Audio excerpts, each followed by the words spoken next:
Sean, you've not got long to get ready for your next game. Is that a good thing or a bad thing now? Good in the sense that you're back on it. The mindset changes quickly. A roll call Sunday, and then moving forwards and getting the team prepped again. So we want the team to be ready and raring to go. They know the fixture list. The challenge of it is when you've got so many injuries, that obviously challenges it because, recovery time, fitness, availability, etc., etc. Seems an awful long time since Fulham came here, start of the season back in August. What have you learnt about them this season? Well, I think they had a slower start this season because I thought we were excellent against them. They got a result. I thought we played very well against them in the Cup here, and they got a result, which is not ideal, obviously. I think they've grown into the season. I think they've found a bit more balance to how they play and how their manager, I imagine, wants them to play. So I think they've grown into the season, basically. So they're definitely, they've generally got a good home record. Never easy going away in the Premier League anyway, but our away record, is strong. So we want to go down there and whatever team we can put together, we want a team that can win a game. And I believe in all these players, regardless of injuries. From a man management point of view, having lost at home in the Cup tonight, how difficult a job have you got to raise spirits and sort them out mentally? No, it's a different ball game, I think. The Cup's a different mentality anyway. I said it in the last round. You can feel in the crowd as well. It's a different feel to the Cups. And it's no one's fault. It's just the players feel different. It's not the Premier League. It's a different buzz about it. It's a different feel about it. Obviously, the latter stages, it grows in its intensity and its belief.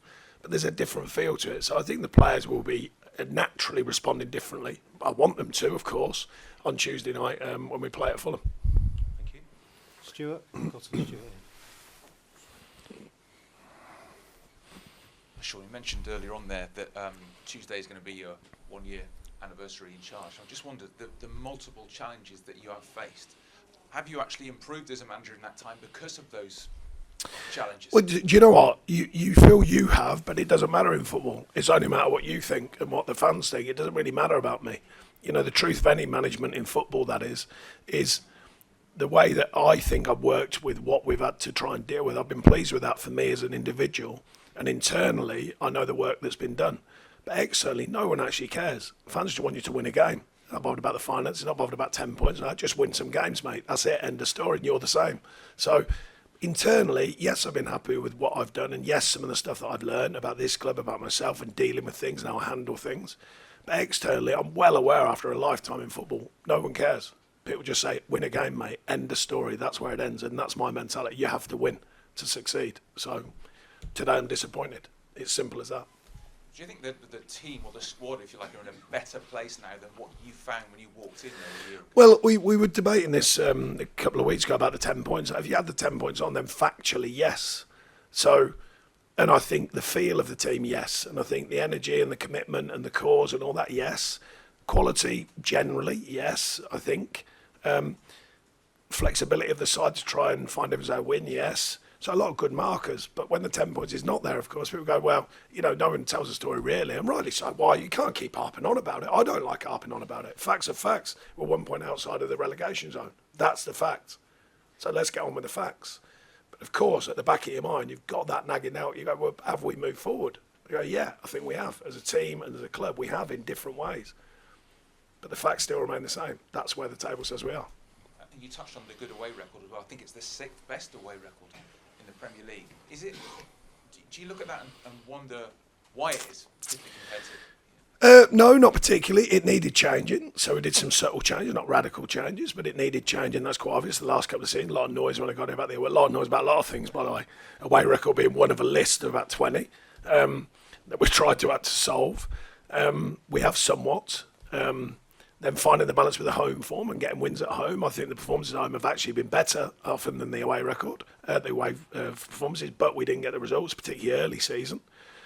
It's some ways you've got to find results, home or away. You want both to be right, quite obviously, but we have adapted the away form and got stronger. Just one from me, Sean. Do you have any knowledge of the extent of Andre Gomez's injury yet? Yeah, it's a calf.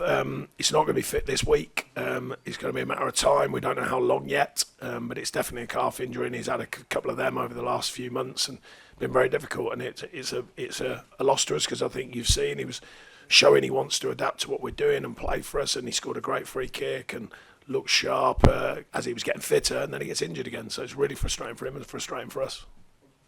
Dave, we'll just go to Dave Anderson now. Sean, just going back to the 1 year anniversary, really, you've outlasted Frank Lampard, you've outlasted Rafa Benitez, and you're closing on Ancelotti. I suppose that talks about how tough it's been here just to get 12 months on the board, really. Yeah, I mean, suppose you well, must take some heart from that. Well, like I said earlier, generally there's a lot of expectation here, and the expectation for the thrust for it now seems to be really powerful here, and I imagine them all managers have all been lauded when they came in and then get them out, and that's the way it goes, and then the ownership makes a decision. I'm hoping to not be one of them statistics, but that's the way it goes. I'm working very hard to make sure that we stay in here to give a chance to build. But inevitably, fans, if they want you long enough, they'll keep you, and if they don't, they don't. And ownerships have got a choice. Do you stick in and stay strong because you believe they're the right person, or do you change? This club has changed many times over the last, 7 years.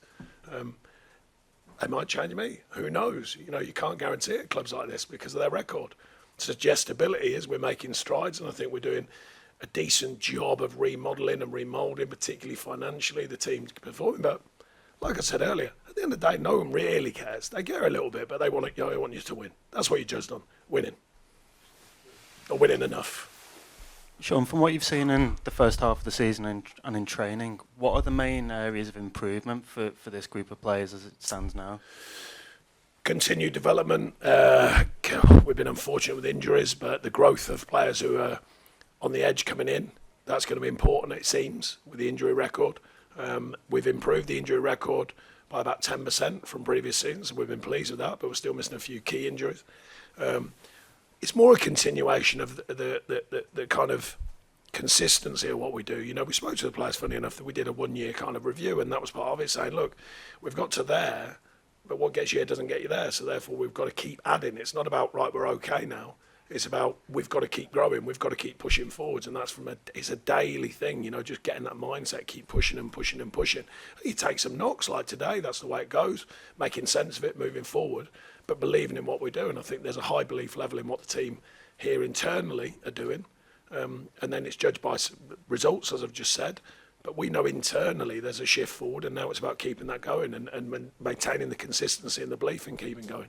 When you say go from there to there, do you see that growth within the current group of players, or will that need to be something that's by working the market? I think there's already been that. Obviously, there's some adjustments in the summer, but some of the players that were here, I think there's a definite growth in them from last season when I got here to where they are now in a year.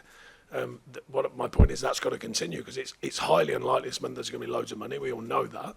So therefore, it's an internal growth. We're not looking at external players and all that because it's unlikely. So therefore, it's internal growth. How are we working with the players? How are they working with each other? What's the ownership level of the group? Are they pushing each other as well as us pushing them? Does the fans get involved? Yes, they do here. Good, bad, or indifferent, they're involved. So all them things have to be in with the group and the mentality. And just specifically on the Fulham game on Tuesday, are you expecting any players back for that game? I doubt it. Close calls on a couple, but we can't keep losing players. So if it's close calls, we might have to go against it just by the nature of, we can't keep losing players, as I said. So I doubt it. It's probably going to be a very similar group. And close calls, who would that be? Well, like Seamus. Youngie probably would give him another week, but it needs must. At the moment with so few bodies. But Seamus is probably the one a bit closer. So we'll have to make a judgment call on that. Carl? Hi, Sean. Hi. The cliche rolled out on days like today is now concentrate on the league. I'm not suggesting the focus has been divided between competitions, but does a clarity of purpose and target help in any way? I'd like to think I made it clear that the cup competition has been important. I think we put our sides that can win games. We've shown that in the other trophy, or chance to go through, and penalty changes that. On this one, we put our side today, and like I said, for 15 minutes, although it's an ugly affair, I thought 15 minutes we looked the more likely.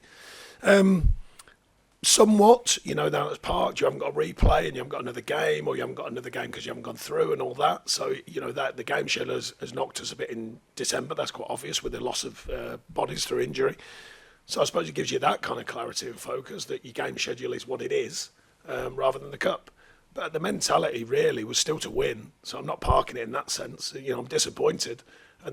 But we've got to park it quickly because we have got a Premier League game on Tuesday. Finally, we'll just go to Will.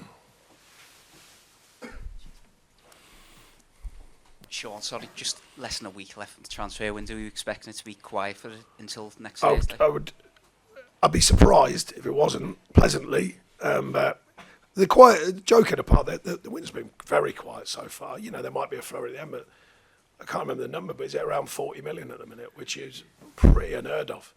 So whether that's all, I don't know what it's to do with. It might be to do with the 10 points. And everyone's going, oh, we might have to put the brakes on it. I don't know. But there seems to be a reason why it's slow.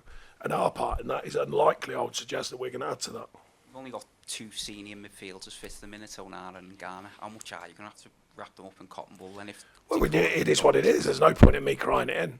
That's it. There's no way of changing it. Like I say, it's highly unlikely there's funds available to change it. So we keep working with the players we've got. We keep pushing them as hard as we can without taking them too far. Quite obviously, we're having to maximise their physical abilities and their way of playing.